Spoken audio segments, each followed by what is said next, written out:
জীবনের প্রতিটি সকাল শুরু হয় নতুন নিয়ম দিয়ে, আর ঠিক সন্ধেটি সেটি শেষ হয় নতুন অভিজ্ঞতা দিয়ে। এই নতুন নিয়ম আর অভিজ্ঞতা, এই দুয়ের মাঝে বন্ধি আমরা সকলেই। নমস্কার সকলকে, আমি মিলি মিষ্টি বাড়ির পক্ষ থেকে আপনাদের সকলকে জানাই স্বাগত। বড়দের জানাই আমার প্রণাম, আর ছোটদের জানাই আমার অনেক ভালোবাসা। আজ দিনটি হচ্ছে শনিবারের একটি বৃষ্টি মুখর সকাল। সকাল সকাল চলে গিয়েছিলাম একটু মর্নিং ওয়াকে, আর সেখান থেকে গোপালের জন্য ফুল কিনে এনে ভাবলাম চটজলদি ফ্রেশ হয়ে নিয়ে গোপালকে পুজো দিয়ে দিই। আর তারই সাথে পেয়ে গেলাম একটা বিশাল সারপ্রাইজ। আমার মিষ্টু সোনা আমার জন্য এক কাপ চা বানিয়ে এনেছে। এটা দেখেই যে একরাশ শান্তি পেলাম, আর পেয়ে গেলাম সারা দিনের কাজ করার এনার্জি। আর তারই সাথে আমারই পছন্দের দুটি বেকারি বিস্কিট। আমার কিন্তু এই বিস্কিট ভীষণ ভালো লাগে।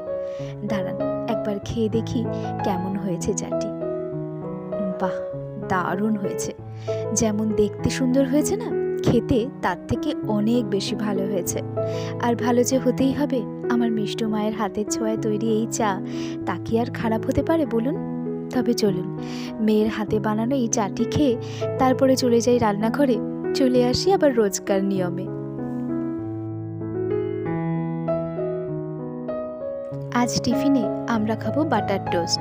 পাউরুটি এনেছিল দেবাশিস গতকাল রাতেই। ভাবলাম সেটিকেই সুন্দর করে সেঁকে নিয়ে তারপরে বাটার মাখিয়ে চিনি দিয়ে খেয়ে নেব, কারণ আজকে সন্ধেবেলায় যাব একটু আমার বর্দি বাড়িতে। বহুদিন পর পেয়েছি একটা দিনের ছুটি। বাবা, এই আবার কমখানি কথা নাকি? আমাদের মতন অদ্ভুত হয়তো আর কেউ নেই জানেন। গরমের ছুটি কাটানোর পর তারপরে হঠাৎ করে প্ল্যান করলাম, চলো একদিনের জন্য ঘুরে আসি কোথাও। বহুদিন দেখা হয় না সেই প্রিয় মানুষগুলোর সাথে। আজকে যাচ্ছি তাদেরই সাথে দেখা করতে। তাই আজকে সকাল থেকে ঠিক করে নিয়েছি হালকা পুলকার ওপর খাওয়া দাওয়া করেই তারপর চটজলদি বেরিয়ে পড়ব দিদিবাড়ির উদ্দেশ্যে। তাও অনেক রাত হবে জানেন, কারণ আজকে আবার সন্ধেবেলা মিষ্টুর আছে অ্যাবাকাস ক্লাস। সপ্তাহে একটা মাত্রই ক্লাস, তাই ভাবছি আর অফ করাবো না, ওকে ক্লাসে দিয়ে আসবো। ক্লাস শেষ হয়ে গেলে আমরা একেবারে তৈরি হয়ে গিয়ে মিষ্টুকে নিয়ে চলে যাব বর্দি বাড়ি।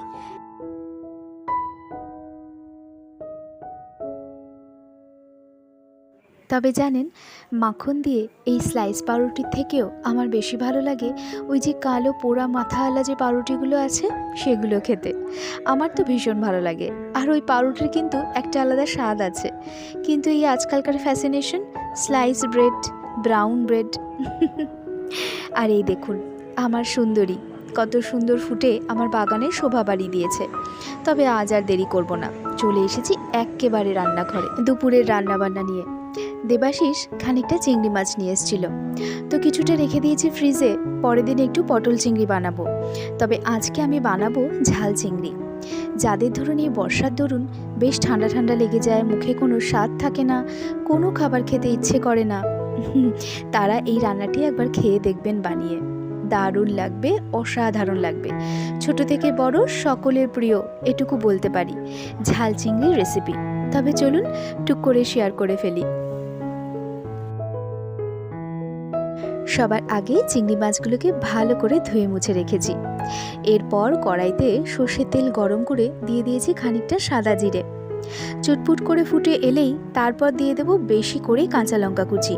যারা ঝাল খেতে ভালোবাসেন আরও বেশি, তারা কিন্তু শুকনো লঙ্কাও দিতে পারেন। তবে না বাবা, আমি আর শুকনো লঙ্কা দিইনি, অতটা ঝাল খেতে পারি না যে, তাই কাজ সারলাম শুধু সবুজ লঙ্কা দিয়েই। এবার চলুন সবুজ লঙ্কাটি ভালো করে নাড়াচাড়া করে এরপর বেশ কিছুটা রসুন কুচি দিয়ে চিংড়ি মাছগুলোকে ভেজে নিলাম। অবশেষে মানে চিংড়ি মাছে পরিমাণ মতন লবণ আর হলুদ দিয়ে ভাজা ভাজা করার পর পাশে আমি দুটো বড় বড় করে পেঁয়াজ স্ক্র্যাপারে ঘষে রেখেছিলাম, ওই পেঁয়াজটুকুকেই দিয়ে দিলাম চিংড়ি মাছ ভাজার মধ্যে। এরপর মিশিয়ে দেব সামান্য একটু লবণ, তাও আবার স্বাদ মতন, আর দিয়ে দেব সামান্য একটু চিনি। ভালো করে নাড়াচাড়া করতে থাকবো যতক্ষণ না পর্যন্ত একটু শুকনো শুকনো হয়ে ভাজা ভাজা হয়ে আসে। আর পাশাপাশি আমি ভাত, ডাল আর একটা সবজিও বানিয়ে নিয়েছি, কারণ পরদিনেই ফিরবো। তাই ভাবলাম একটু বেশি করে বানিয়ে রাখি, ফ্রিজে তুলে রাখবো, যাতে পরদিন এসে আর দুবার করে রান্না করতে না হয়। এই দেখুন, অবশেষে কিন্তু আমার এই চিংড়ি মাছের রেসিপি প্রায় রেডি। আমি না শেষে সামান্য একটু চিনি দিয়েছি, কারণ আমার বেশ ভালো লাগে খেতে মিষ্টি মিষ্টি হলে। আর নামানোর আগে অবশ্যই দিয়ে দেবো ধনেপাতা কুচি, কারণ এই ধনেপাতা কুচি ছাড়া কিন্তু এই ঝাল চিংড়ির রেসিপি একেবারেই অসম্পূর্ণ। দেখুন তো কেমন হয়েছে রংখানি। একবার এইভাবে বানিয়ে খেয়ে দেখবেন। এইটুকু বলতে পারি, একবার খেলে বারবার বানাতে ইচ্ছা করবে এই রেসিপিটা। তবে হ্যাঁ, আমার মা ঠাকুমাদের দেখেছি এইভাবে চিংড়ি মাছ ভেজে কিন্তু অবশেষে শিলনোড়ায় বেটে নিত, তাহলেও কিন্তু একটা দারুণ রেসিপি তৈরি হয়ে যেত। এই দেখুন, আজকে আমাদের দুপুরের মেনুতে রইল ঝাল চিংড়ি রেসিপি। কেমন লাগলো অবশ্যই জানাবেন। চলুন তবে চটজলদি খেয়ে নিই, আবার বেরোতে হবে বিকেলে। ওই যে বললাম যাব বড়দি বাড়ি।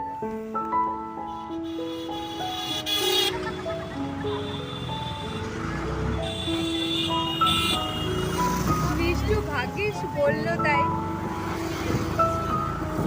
অবশেষে চলে এসেছে সেই সুন্দর মুহূর্তখানি। যাচ্ছি মনের মানুষ, প্রিয় মানুষগুলোর সাথে দেখা করতে। আর এখানে একটা কাণ্ড ঘটেছে।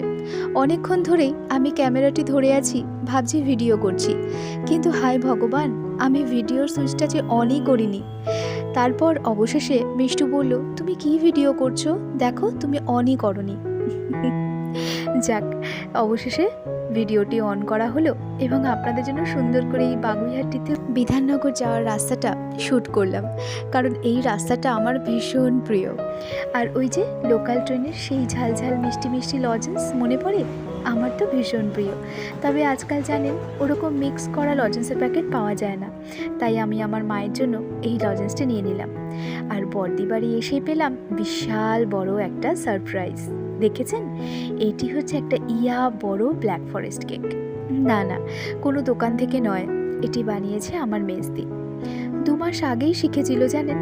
এরই মধ্যে ও যে এত সুন্দর করে কেক বানাতে শিখে যাবে এবং তার রূপে গুণে এবং স্বাদে এত পরিপাটি হবে, আমরা কেউ ভাবতেই পারিনি।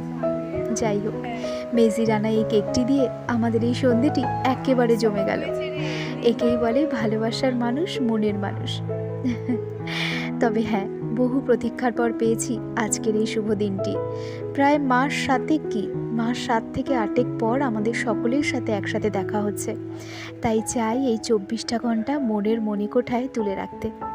তবে চলুন, এরই সাথে আজকের ভিডিওটা এ পর্যন্তই রাখি। আর ওই যে ভিডিও শুরুতে বললাম, প্রতিটি দিন শুরু হয় নতুন নিয়ম নিয়ে, আর দিনটি শেষ হয় নতুন অভিজ্ঞতা নিয়ে। আজকের দিনের আমার এই অভিজ্ঞতা আপনাদের কেমন লাগলো আমাকে কিন্তু অবশ্যই জানাবেন, আর ভালো লাগলে একটু লাইক কমেন্ট করে দেবেন। তবে আজ আসি, দেখা হবে খুব শিগগির আরেকটি নতুন ব্লগে।